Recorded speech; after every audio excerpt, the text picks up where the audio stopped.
बच्चों, मैं हूं आपकी बायोलॉजी फ्रेंड शिवानी मैम। आज हम अपना बायोलॉजी का चैप्टर स्टार्ट कर रहे हैं द सेल।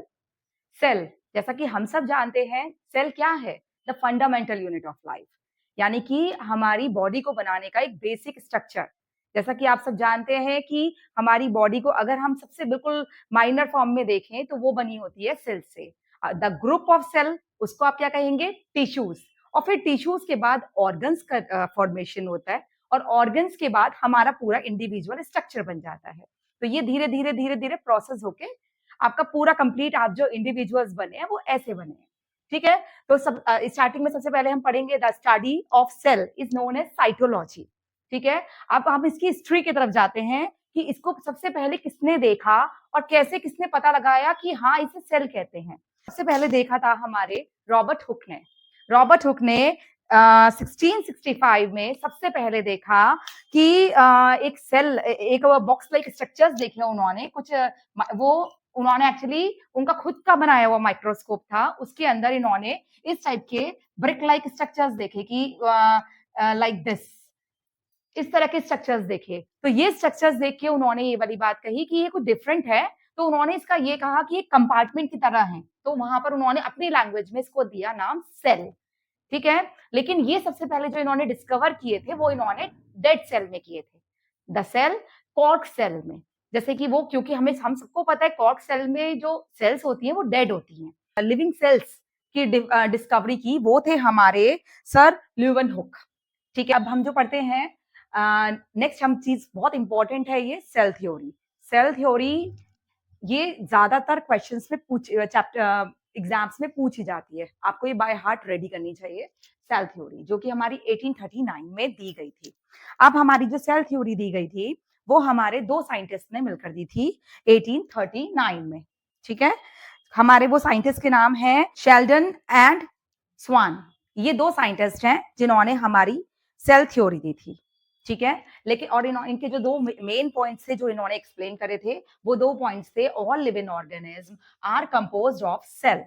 ठीक है, फर्स्ट पॉइंट जो इनका सबसे इंपॉर्टेंट पॉइंट था, all living organism are composed of cell and product of cell. ठीक है, या तो वो सेल के बने हुए थे या सेल से बनी हुई चीजों के बने हुए थे, product of cells. Second point, all cell arises from pre existing cells. इन दोनों ने मिलकर ये कॉन्सेप्ट तो दिया कि जो सेल हमारी बन रही हैं वो पुरानी सेलों से बन रही हैं, लेकिन इनको ये नहीं पता था कि पुरानी सेल नई सेल कैसे बना रही है। तो वहां पर इनके ऊपर क्वेश्चंस मार्क लग जाते हैं कि मतलब क्योंकि ये वो वाली चीज एक्सप्लेन नहीं कर पाए कि आखिर पुरानी सेल्स में ऐसा क्या हो रहा है जो वो नई सेल्स बना रही हैं, यानी कि सेल डिवीजन का कॉन्सेप्ट इन्होंने नहीं दिया था। ठीक है, तो वो ये इस थ्योरी के लिमिटेशंस हो जाते हैं। ठीक है, limitations of this theory is how were the new cells form, जिसको इन्होंने एक्सप्लेन नहीं किया था। इसके बाद एंट्री होती है हमारी रूडोल्फ वल्चर। इन्होंने और स्टडीज करी 1855 में, फिर इन्होंने एक्सप्लेन करा, इन्होंने कॉन्सेप्ट दिया ओमनिस सेलुलर ई सेलुलर। इसका मतलब था कि cell divide and form new cells, मतलब सेल डिवीजन का जो कॉन्सेप्ट दिया गया था वो रूडोल्फ बर्चो ने दिया था। तो इससे पहले ये जो इनकी सेल थ्योरी थी इन दो साइंटिस्ट के द्वारा दी हुई हमारी, तो वो इन लोगों ने जो दो सेल डिवीजन का कॉन्सेप्ट एक्सप्लेन नहीं किया था, वो सबसे पहले हमारा बर्चो जी ने एक्सप्लेन किया 1855 में। और ये टर्म बच्चों बहुत इंपॉर्टेंट है, ओमनी सेलुलर ई सेलुलर, क्योंकि ये इसके ऊपर भी क्वेश्चंस काफी आ जाते हैं, आपको इसके बारे में एक शॉर्ट नोट रेडी करना है। तो इसका मतलब क्या है? Cell divide and form new cells. Okay, अब जी ये मैंने जैसे कि आपको बेसिक एक एक्सप्लेन करा एक चीज कि जैसे हम आपको अभी डिस्कशन कर रहे थे इस बारे में कि बेसिक स्ट्रक्चर, जैसे हम सेल के बारे में पढ़ रहे हैं, cell is a fundamental unit of life. तो जब सेल्स है तो अ ग्रुप ऑफ सेल्स, बहुत सारी सेल मिलकर इकट्ठा होकर क्या बना देती हैं? टिश्यू। ये कॉन्सेप्ट आपके दिमाग के अंदर बिल्कुल अच्छे से बिल्कुल क्लियर होना चाहिए कि the group of cell is called tissue, and the tissue, when the lots of tissues are get together, then they form organ, एक ऑर्गन को बना देते हैं वो। देन एंड बहुत सारे ऑर्गन्स मिलके हमारा क्या बना देते हैं? बॉडी। जैसे इंडिविजुअल, जैसे कि हम हैं, आप हैं, तो वो बॉडी, पूरी प्रॉपर बॉडी हमारी किसका होता है? Group of organs is called body. हमारी बॉडी के अंदर मल्टीपल ऑर्गन्स हैं, तो मल्टीपल ऑर्गन्स ने मिलकर क्या बना दिया? बॉडी। ठीक है, ये सबसे आपके दिमाग में ये वाला कॉन्सेप्ट बिल्कुल क्लियर होना चाहिए, क्योंकि ये ही सबसे बेसिक स्ट्रक्चर है। इसके बाद आपको जो मैं धीरे-धीरे और चीज़ें एक्सप्लेन करूँगी, तो हमने सेल का चैप्टर ही इसलिए स्टार्ट किया क्योंकि इससे आपको धीरे-धीरे आपके कॉन्सेप्ट क्लियर होंगे, कि सबसे पहले आप स्टार्टिंग से पढ़ेंगे कि how does a organ form, how does a tissue form. Next chapter हम लेंगे टिश्यूज़, तो सेल्स के बाद टिश्यूज़ के टिश्यूज़ कैसे बने, कौन-कौन से टाइप ऑफ टिश्यूज़, तो वो हमारा नेक्स्ट चैप्टर होगा। Now come on this topic. अब हम थोड़ी-सी और डिटेल में पढ़ लेते हैं कि कौन-सी चीज़ें, जैसे हम अगर सेल्स के बारे में पढ़ रहे हैं, तो सेल्स कैसे मतलब कैसे सेल स्मॉलेस्ट सेल कौन-सी है, लार्जेस्ट सेल कौन-सी है, तो ये कॉन्सेप्ट भी बहुत इंपॉर्टेंट है। स्मॉलेस्ट सेल शॉर्ट क्वेश्चंस में आ सकता है, आपको मेमोराइज़ होनी चाहिए ये चीज़ कि स्मॉलेस्ट सेल्स कौन होती हैं हमारी? Mycoplasma. It is a bacteria PPLO, PEPPLO, that is pneumonia like organism. ठीक है, ये इसका नाम होता है, निमोनिया लाइक ऑर्गेनिज्म। ठीक है, ये स्मॉलेस्ट सेल है। बाय हार्ट इसे रेडी करिए कि what is the which one is the smallest cell? Mycoplasma. Second is biggest cell. कोई आपसे पूछ सकता है कि बिगेस्ट सेल कौन सी है, तो आपको पता होना चाहिए that is ostrich egg. Ostrich का जो अंडा होता है वो बिगेस्ट सेल होती है। ठीक है, अगर हम ह्यूमंस की बात करते हैं, तो ह्यूमंस में स्मॉलेस्ट सेल हमारी कौन सी होती है? Sperm cell. Okay, biggest cell is ovum cell and the longest cell. अगर हम लंबाई के बेसिस पे बात कर रहे हैं, स्मॉलेस्ट छोटी सी, बिगेस्ट बड़ी, और लंबी लॉन्गेस्ट इज लंबी। तो लंबी लॉन्गेस्ट सेल हमारी कौन सी होती है? न्यूरॉन, जो हमारे ब्रेन में, स्पाइनल कॉर्ड में, अगर आप आगे हम आपको पढ़ाएंगे तो उसमें आप आगे जाके पढ़ेंगे कि स्पाइनल कॉर्ड है और हमारा ब्रेन, मतलब पूरा हमारा कंप्लीट नर्वस सिस्टम जो बन रहा है, तो उसके अंदर क्या मिलते हैं हमें? न्यूरॉन्स। तो न्यूरॉन्स की लेंथ सबसे ज्यादा होती है, लॉन्गेस्ट सेल है हमारी। चलिए बच्चों, अब चलते हैं सेल के स्ट्रक्चर की तरफ, कि सेल का स्ट्रक्चर कैसा होता है। ठीक है, सेल जो आउटर साइड में, अगर हम एनिमल सेल की बात करते हैं तो वो आउटर साइड में एक प्लाज्मा मेम्ब्रेन से कवर होती है, लेकिन अगर हम प्लांट सेल की बात करते हैं तो उसमें प्लाज्मा मेम्ब्रेन तो होगी, लेकिन उसके साथ साथ उसके बाहर सेल वॉल भी होगी। ठीक है, तो ये सेल वॉल एक यूनिक फीचर है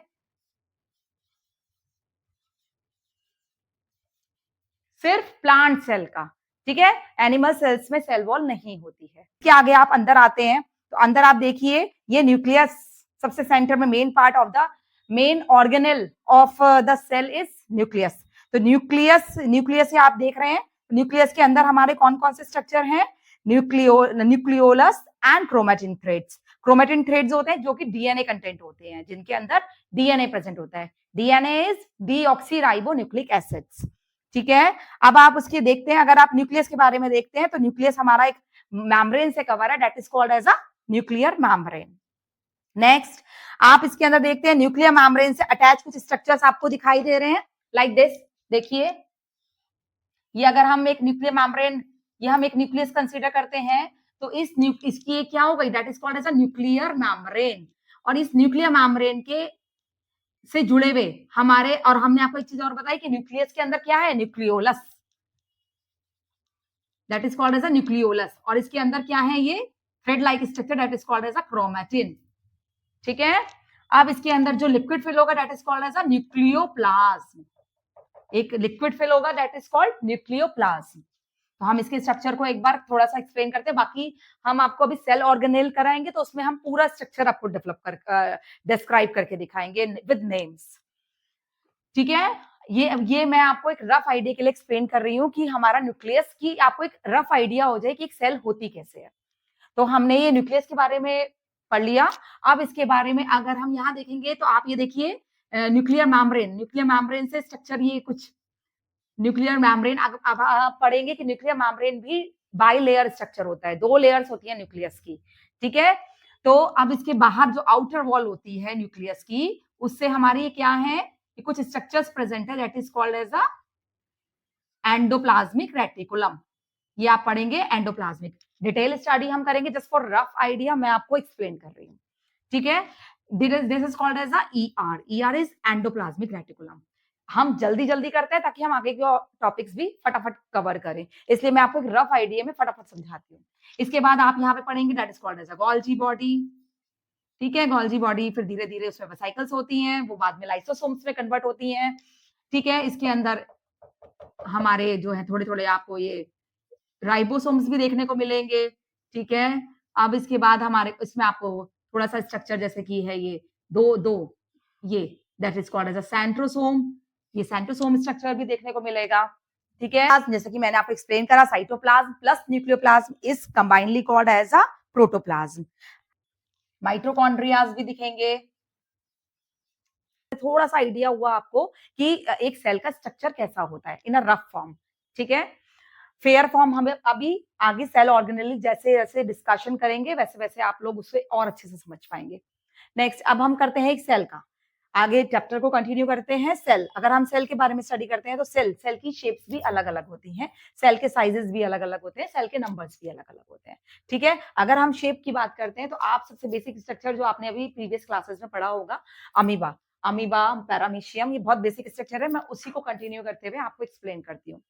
तो आपने एक एनिमल सेल पढ़ी जैसे ही इसकी कोई ये शेपलेस होता है ये इसकी कोई शेप नहीं होती है तो अलग-अलग शेप की जैसे आपने एक पैरामीशियम पढ़ा इट्स अ स्लीपर लाइक ठीक है ना ये आपने एक rough that is called as a paramecium तो paramecium is like this slipper like structure होता है इसका ठीक है तो अलग-अलग शेप्स में पाए जाते हैं हमारी अलग-अलग काइंड ऑफ सेल्स अब साइज भी अलग-अलग हो सकता है हर सेल का साइज आपको मैं एक्सप्लेन करूंगी अलग-अलग टाइप के सेल्स अलग-अलग एरियाज में अलग-अलग टाइप ऑफ सेल्स होते हैं अलग-अलग टाइप के साइज के सेल्स होते हैं ठीक है नेक्स्ट हम डिस्कशन करेंगे नंबर ऑफ सेल्स के यहाँ पर एक सबसे इंपॉर्टेंट चीज आती है बहुत बेसिक चीज आती है दैट इज कि वो चीज यूनिसेलुलर वो सेल आपकी बॉडी में वो सेलुलर है या फिर मल्टी सेलुलर है आपने जैसे ये पढ़ा ये प्रोटोजोन्स हैं ये like amoeba and paramecium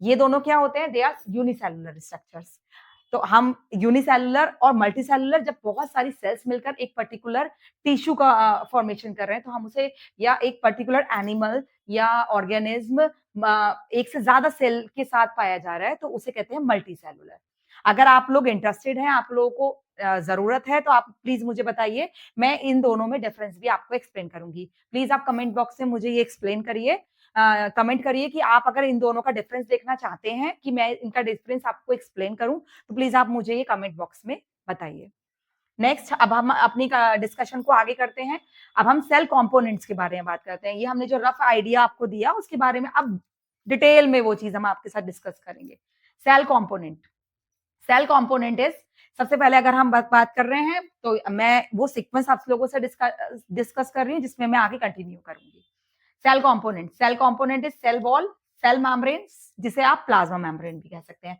cell organelles इसके अंदर आप कौन कौन से स्ट्रक्चर्स देख सकते हैं बहुत सारे हैं वो और डिस्कस करेंगे लेकिन ये एक रफ आइडिया के लिए आपको दिया जा रहा है endoplasmic ret that is ER is also known as इसको शॉर्ट फॉर्म में लिख देते हैं हम ER is endoplasmic reticulum ribosomes Golgi apparatus जिसे आप गोल्जी कॉम्प्लेक्स भी कहते हैं लाइसोसोम माइटोकॉन्ड्रिया न्यूक्लियस और भी हैं सेंट्रोसोम जो मैंने अभी यहाँ मेंशन नहीं करा बट हम वो कंटिन्यू करेंगे आगे की स्टडीज में